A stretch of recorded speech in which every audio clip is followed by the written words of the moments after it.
Hello everyone, today we will talk about how to fix or how to solve the problem of data on the application of Telegram. You will go to settings,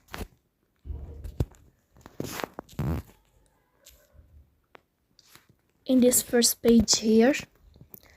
Then this page you will go to apps, default apps, app settings.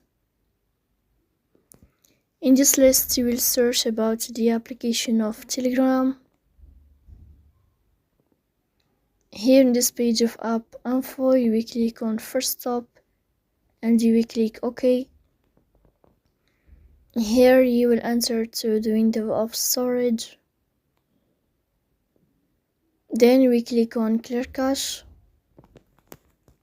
but pay attention, don't click clear data.